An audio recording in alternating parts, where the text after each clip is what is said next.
Hello everyone. Today, we are going to talk about Internet Service Providers or ISP. An Internet Service Provider is any company that provides internet access to consumer and businesses. The internet provided through a variety of channels, including cable, DSL, fiber optics, dial-up, and wireless, with most ISPs offering all options. Most large telecommunication companies such as mobile and cable companies are ISPs. An ISP is also an organization that provides myriad services related to accessing, using, managing, or participating in the internet.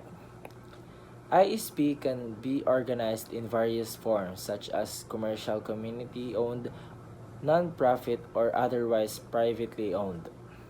The history of internet service providers in early 1960s to 1970s. The ARPANET, developed by U.S. Department of Defense in 1969, was the first major packet switching network and the precursor to the internet. Initially, ARPANET was restricted to government and academic institutions with no commercial use. Transition to commercial use in 1980s.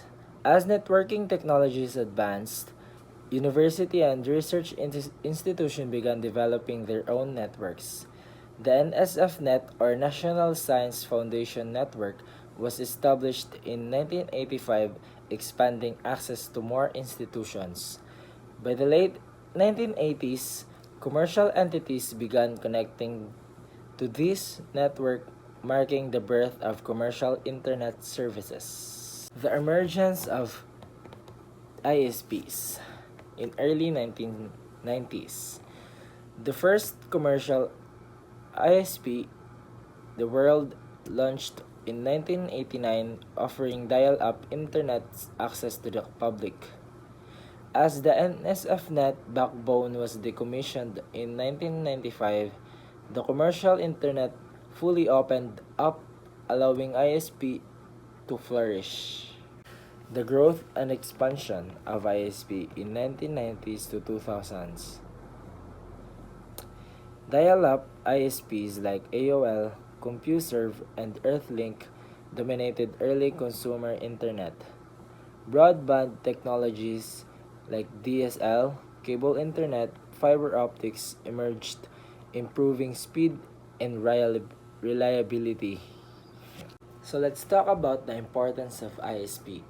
It says here that ISP connects us to the internet by providing access, assigning IP addresses, and managing data flow. ISP also offers security, customer support, and additional services like web hosting, ensuring a reliable, secure online experience. So next, we are going to tackle about how an ISP works. Multiple ISP may link with many high-speed internet connections. Larger ISPs have their own high-speed leased lines, reducing their dependence on telecommunication providers and allowing them to deliver superior customer service. ISPs further maintain thousands of servers in data centers. The number of service varies based on ISP coverage area. That these enormous data centers oversee all consumer traffic. So we have here Tier 1 ISP. These ISPs have the largest global reach and own sufficient network lines to transmit most traffic independently. They do not pay anyone for the internet but invest heavily in setting up infrastructure. And next is Tier 2 ISP.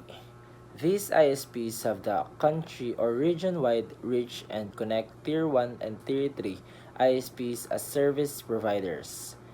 They pay for internet access to Tier 1 networks but also partner with other Tier 2 ISP for bandwidth exchanged.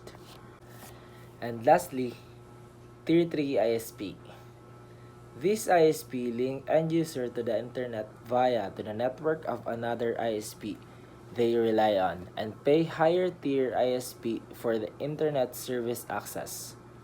They are primarily concerned with providing internet connection to local business and consumer markets.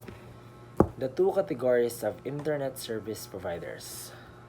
We have a national ISP and regional ISP. A national ISP is a provider that offers internet service across an entire country. These companies generally have a much larger infrastructure, wider coverage, and serve a broader customer base.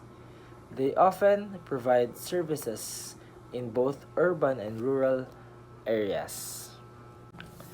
So here is the example of national ISP. We have here Converge, PLDT, Sky, Globe, and D2, and etc. ISP is field products. So let's proceed to the types of ISP connection. We have here fiber, DSL, cable, satellite. And that's all for today, guys. Thank you for listening. Bye.